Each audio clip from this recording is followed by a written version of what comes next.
Hey guys, this is Rudy coming at you live from Palm Beach in Florida. It is Monday, it is November the 20th, and I want to take a little bit of time to talk about energy transfer, the gift that gives on giving, especially if you're an income or dividend investor.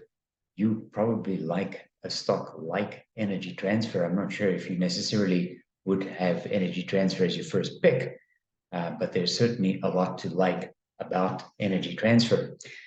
From a personal point of view, when Bulldogs #1 first introduced me to energy transfer in 2020, when I started making videos about Occidental and specifically Occidental post Anadarko when they had acquired Anadarko, and then they issued some warrants and things like that. And I thought there's good information here that's just too good not to share.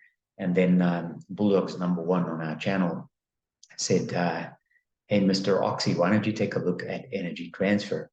So I did. And ever since then, I've been building a position. In fact, energy transfer is one of my largest positions in my entire portfolio, not just my energy portfolio.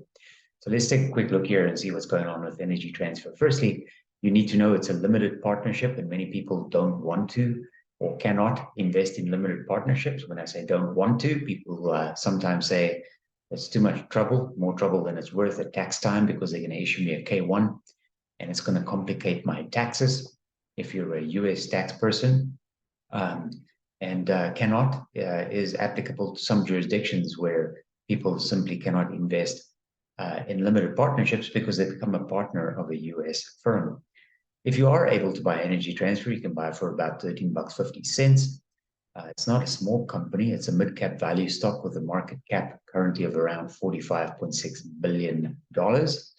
Market cap, in case you don't remember what that is the sum total of all the outstanding shares multiplied by the current stock price.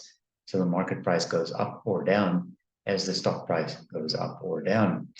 Down at the bottom here on the left, you can see it sitting sort of just right of center on the 52-week range. So theoretically, it's a little bit expensive right now, trending towards the high side, but it does bounce around and has been in this sort of existing price range now for quite some time. It has positive earnings and a PE ratio of 12.7, which is a little high. Currently, the entire S&P 500 index has a PE ratio slightly below that.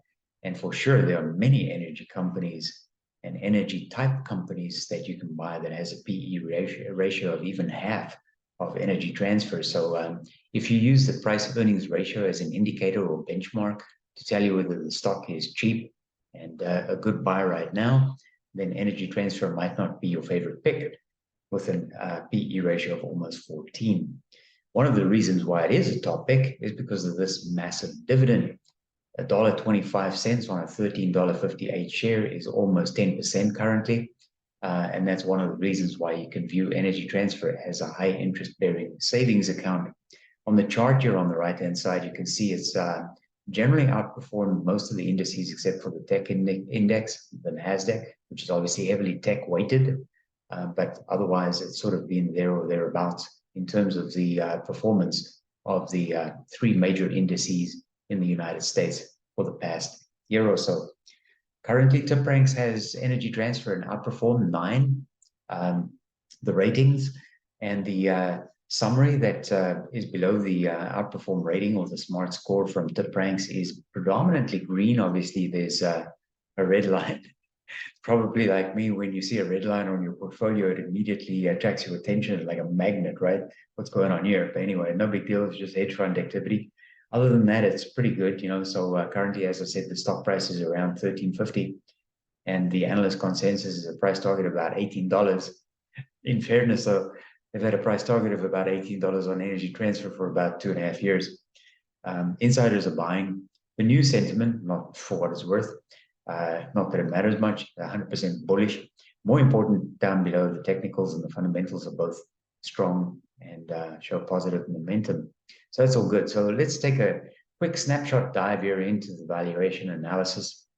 The price to sales ratio is less instructive than the price earnings ratio in terms of growth and PE, since the company has positive earnings. ET, as I just said, based on its price earnings ratio, looks to be a little bit expensive, right? So when you look at the, it says with a PEG value, so price earnings compared to growth of 1.37, the industry is at 1.05, but the PE ratio, the industry right now, so the industry to which it belongs is oil, gas, and consumable fuels. Currently, the industry is at around 8.7 ETs, energy transfers almost 13.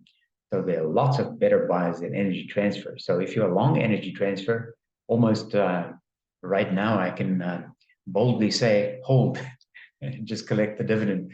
And I'm not sure I would want to open a new position in energy transfer right now at the current price. Price to book as well, 1.57 for energy transfer. The industry is at 6. So interesting, right? So the comparison right now favors the industry, or certainly a few picks within the industry of oil, gas, and consumable fuels rather than energy transfer. From a personal point of view, as I said at the start of this video, for me, it's a large position, but my cost base is below $9. So I'm happy to just hold it where it is right now. I don't think I'll buy some more immediately at $13.50. Probably just hold. The gross profit margin is pretty good, actually, 22.5 for energy transfer, but the industry is at 44. And look at the operating profit. Energy transfer dips below 10. The industry is at almost 24. Net profit, only 6.5. The industry is at 18. So they haven't been performing very, very well compared to its industry peers in general. From an effectiveness point of view, it's kind of interesting, despite average performance at managing their resources and managing their owner's equity. Well, let's take a look here. The return on equity, TTM, is trailing 12 months, is only 12. The industry is running at almost 32. The return on assets is only 5. The industry is at 13.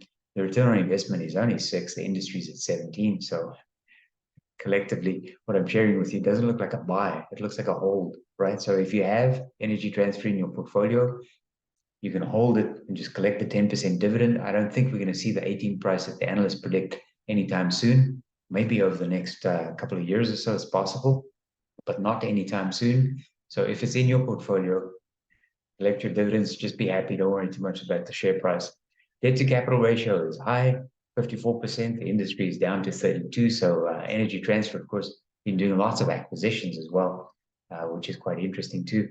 The quick ratio is poor. We want to see 1 or greater, 0.85, but then offsetting that against the operating profits at 4.2 times greater than the interest payments. There's no problem for energy transfer repaying debt, but I definitely want to see at least a 1-to-1 on the quick ratio. Quick ratio is how much cash you have in the bank compared to how much bills you have to pay right away. A couple of news reports, just news is opinion, right? Kind of like this YouTube video is opinion. So take it for what it's worth, and most of the time you probably should just ignore it. But hey, maybe it's good entertainment. With its $7.1 billion acquisition complete, Energy Transfer is now my top income stock, writes Matthew DeLallo, November 19th, so just a day ago. Energy Transfer recently closed a $7.1 billion all-equity merger, no cash, with fellow master limited partnership, Crestwood Equity Partners. Now they own collectively more than 125,000 miles of pipelines and related assets across 41 states. It will enhance Energy Transfer's cash flow, giving it more money to pay distributions. Well, that would be a good thing if Matthew is correct. Energy Transfer is one of the premium players in the space with a more diversified business model. It's certainly very diversified because in addition to the stuff that you know Energy Transfer for, which might be pipelines, keep in mind that they also own about 3,000 Sunoco gas stations, retail gas stations in the United States. So there's lots of diversification, upstream, midstream, downstream, marketing, sales, etc. Strong investment grade balance sheet. Well, that's somewhat debatable because the debt to capital ratio of 53% is a little high, and there's not enough cash in the bank to cover the immediate accounts payable that are due. So they can do a little better job there. They're flying too close to the sun. And there's a large backlog of expansion opportunities. These features above, says Matthew, help to make earning income from the combined entity much safer. Safer. Nothing is safe, right? Energy Transfer did a better job than Crestwood growing its payout overall. Remember, a couple of years ago, Energy Transfer cut its distribution by 50% during the pandemic.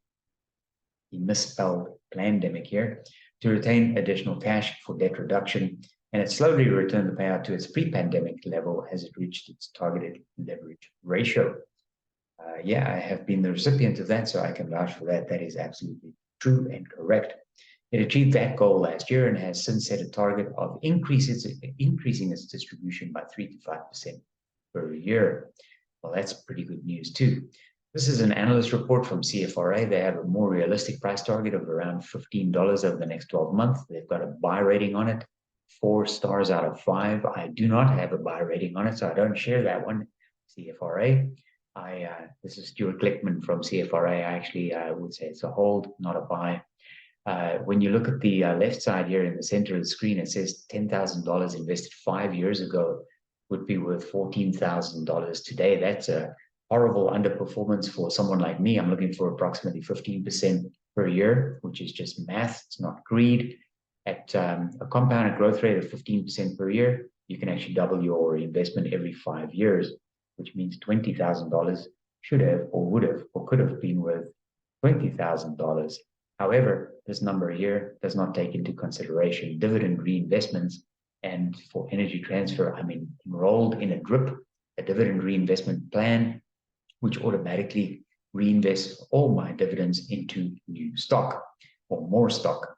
The analyst recommendation here on the bottom right-hand side is from my international or global HSBC Invest Direct account. And we have 9 analysts effectively who are not bold enough to say it's a buy, but in total you have 17 analysts and it's all positive. Nobody is saying it's underperforming and nobody is saying sell it. So you have 8 buys, 8 outperforms, and 1 person says hold it. And I'm not an analyst, but I agree with hold it right now. I wouldn't buy it. Morningstar has a 4-star rating on Energy Transfer as well. They have a fair value estimate at $17.50. Say it has no economic moat. And for those of you who don't know, that's a Warren Buffett favorite. The economic moat is how financially secure and strong the company is. One of the reasons why it doesn't have an economic moat is because it has a quick ratio of 0.85. And that has to be 1 or greater.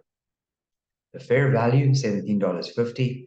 And you can see the undervalued.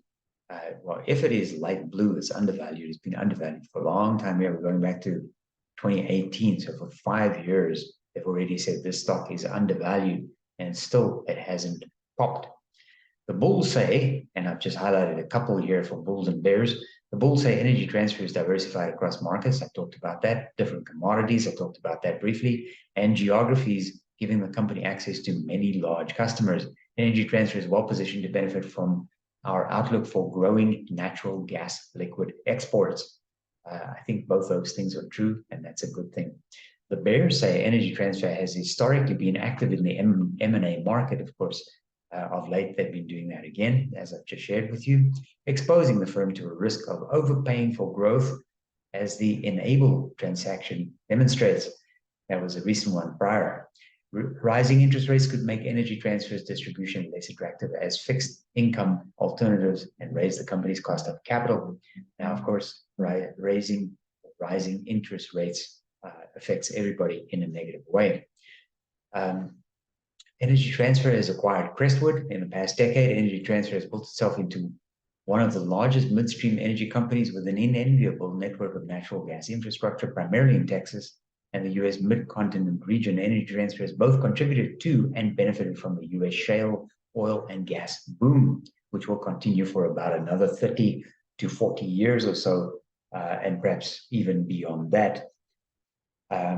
At the bottom here, it says, however, Energy Transfer highlighted its desire to spend up to $3 billion or more over the long run, exceeding its top end of its guided $2 to $3 billion range. Given historical returns on capital have been poor, we remain skeptical, says Stephen Ellis of Morningstar. So, history is an indicator of what may happen in the future.